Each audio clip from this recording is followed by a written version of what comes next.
दोस्तों, बीएसपी जो बिहार के अंदर आज तक 2005 से लेकर 2020 तक जो पार्टी बिहार के अंदर एक सीट भी नहीं जीती है, जिसका अस्तित्व ही बिहार के अंदर नहीं है, बल्कि बीएसपी अपने गृह राज्य के अंदर यानी यूपी के अंदर भी अपना अस्तित्व समाप्त कर चुकी है। उसके बावजूद भी ऐसी क्या कारण है कि बिहार के अंदर 243 सीटें जो टोटल होती हैं, उन 243 पर चुनाव लड़ने का बीएसपी ने फैसला किया है। और यही नहीं, 10 सितंबर से पूरे व्यापक यानी पूरी बिहार के अंदर एक रैली की जाएंगी, एक यात्रा निकाली जाएगी महागठबंधन के अंदाज पर, जिस तरह से राहुल गांधी ने निकाली है।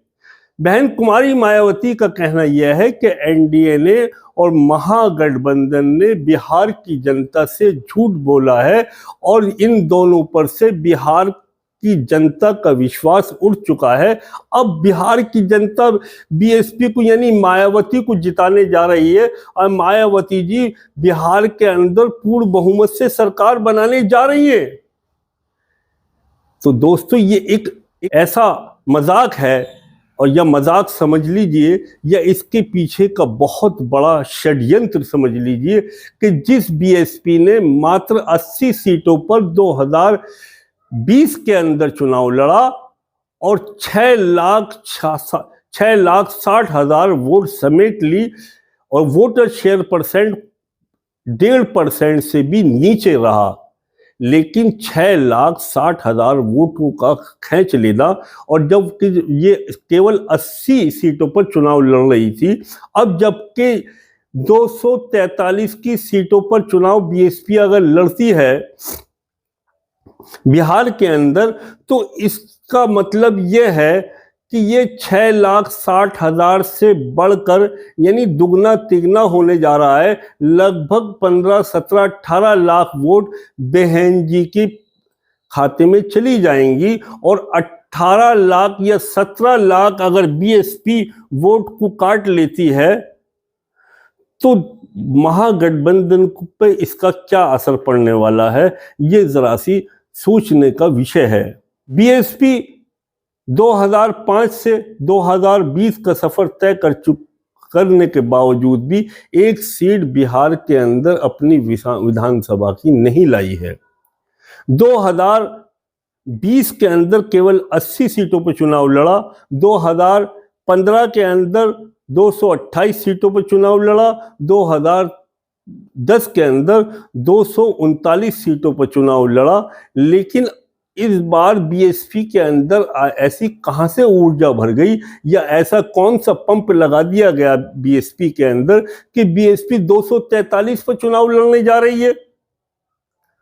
तो दोस्तों, इसके पीछे बहुत बड़ा षड्यंत्र है और बीएसपी किसके लिए काम कर रही है, खुद अपने लिए लड़ रही है या किसी और के लिए लड़ रही है, ये तो जनता के सामने खुला आईने की तरह है कि बीएसपी ने जब चुनाव 2024 के अंदर यूपी के अंदर लड़ा है तो लगभग 15, 16, 17 लोकसभा सीटें ऐसी थी, भले ही बीएसपी एक भी लोकसभा सीट न जीती हो, लेकिन लोगों का मानना यह है कि बीएसपी ने 17-18 सीटें जीती। वो जीती या जितवाई ये अलग मामला है, लेकिन बहन जी का प्रभाव आज भी यूपी के अंदर काफी 2024 में देखा गया। इसी तरह से बिहार के अंदर सीट न जीतने के बावजूद भी बहन जी का वहां पर अस्तित्व है और बहन जी 60,000 2020 में वोट ले चुकी हैं।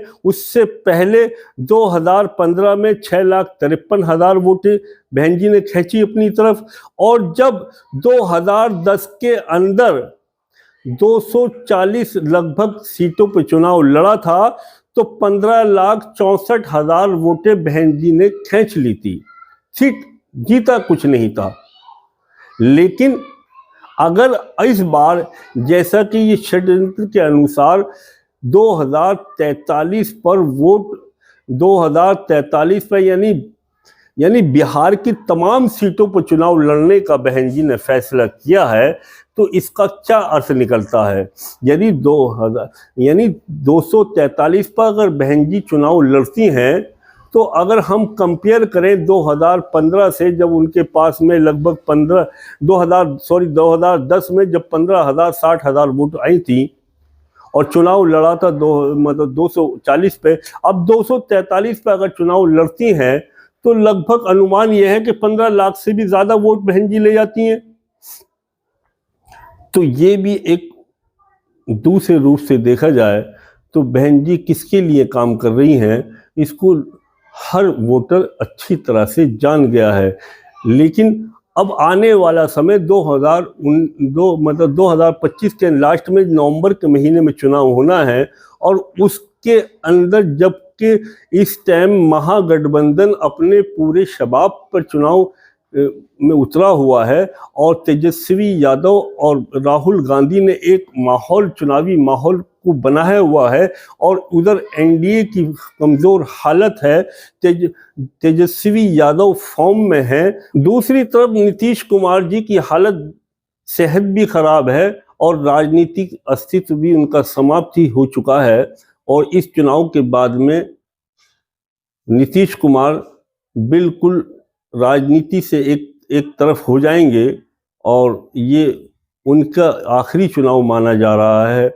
और क्योंकि ये नीतीश कुमार जी बैसाखी हैं दिल्ली सरकार की, इस वजह से भी नीतीश कुमार की एक अहमियत है। नीतीश कुमार क्योंकि बिल्कुल समाप्ति की तरफ चल रहे हैं और एनडीए की हालत बहुत ज़्यादा खस्ती है, शायद इसी वजह से बहन कुमारी मायावती पूरी फॉर्म के साथ में बिहार के अंदर चुनाव लड़ने की स्थिति में आ गई हैं। यानी शायद वो चाहती हैं कि बिहार के चुनाव में 243 पर चुनाव लड़कर वो किसी तरह से अपना एक परफॉर्मेंस दें और जनता को ये दिखलाएं कि मेरी भी मौजूदगी है। लेकिन जनता पूरी तरह से भली भांति समझती है कि बहन कुमारी मायावती का 243 सीटों पे चुनाव लड़ने का औचित्य क्या है, और किस मकसद, किस षड्यंत्र के तहत उन्होंने 243 सीटों पर चुनाव लड़ने का निर्णय लिया है। बहन कुमारी मायावती 2005 से 2020 तक एक भी चुनाव में एक भी सीट नहीं जीती हैं। आखिर 2025 के चुनाव में उन्होंने इतना बड़ा फैसला कैसे ले लिया कि बिहार की सभी सीटों पर वो चुनाव लड़ने जा रही हैं, और पूरी फॉर्म के साथ में। यानी वो ऐसी रैलियां करेंगी जैसे कि राहुल गांधी ने सड़क पर निकलकर रैलियां की हैं। जबकि हालात ये हैं कि 2005 के अंदर और 2010 के अंदर बहन कुमारी मायावती का जो वोट परसेंट शेयर था वो लगभग 3% था, जो 2020 आते आते 1.5% से भी नीचे चला गया। यानी ग्राफ नीचे गिर रहा है बहन जी का। लेकिन बहन जी के अंदर उसके बाद में ऐसी एनर्जी कहां से आ जाती है कि 2025 के अंदर वो बिहार की सारी सीटों पर चुनाव लड़ने का फैसला ले लेती हैं। आखिर बहन जी का इसके पीछे क्या मकसद है? क्या बहन कुमारी मायावती ये चाहती हैं कि वो बिहार के अंदर अपना परफॉर्मेंस दिखलाकर कुछ साबित करना चाहती हैं?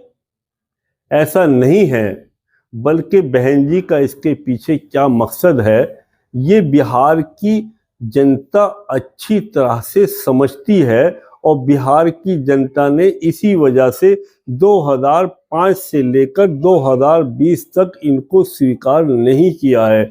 लेकिन बहन कुमारी मायावती का मकसद और मतलब तो यह है कि हम तो डूबेंगे सनम, लेकिन तुम्हें भी ले डूबेंगे। अब वो किसको लेकर डूबने का इरादा है, इस बात को बिहार की जनता और राजनीतिक गलियारे अच्छी तरह से समझते हैं कि बहन कुमारी का अब चुनाव भारत में लड़ने का मकसद क्या रह गया है, और ये किस रणनीति के तहत चुनाव लड़ती हैं। जो लोगों का पहले बहन कुमारी मायावती के ऊपर भरोसा था, जो यकीन था, और वो भरोसा यकीन बहन कुमारी मायावती उस भरोसे को जनता के बीच से खो चुकी हैं। जनता अब इन पर विश्वास नहीं करती। उसका प्रमाण 2020 का चुनाव है, 2024 का चुनाव है, और यूपी का भी चुनाव है, जिसमें एक सीट भी बिल्कुल सफाया है बीएसपी का, लेकिन उसके भी बावजूद भी इनका एक वजूद है। बहन जी का जो वोटर है, यानी अगर बात करें यूपी की, तो बहन जी का जो वोटर है वो मतलब 50 की उम्र से जो प्लस के बहन जी की कास्ट का जो वोटर है, वो आज भी बहन जी को सपोर्ट करता है। इस बात को बहन जी बहुत अच्छी तरह से समझती हैं, और इसी वजह से बहन जी हर चुनाव में कूद पड़ती हैं। उसका नतीजा कुछ भी निकले, लेकिन अभी तक बहन जी ने इस बात को साफ नहीं किया है कि वो उनका चुनाव लड़ने का असल मकसद क्या है। जिस राज्य के अंदर उनकी आज तक भी एक सीट नहीं आई है, वो 2043 पर आखिर चुनाव लड़ने क्यों जा रही हैं। तो दोस्तों, आप अपनी राय कमेंट्स में जरूर दें और बतलाएं कि बहन जी का इसके पीछे क्या मकसद है। वीडियो को शेयर करें, बेल आइकन दबाएं, और हमेशा अपना ध्यान रखें, और चैनल को हर हाल में सब्सक्राइब करें। जय हिंद, जय भारत।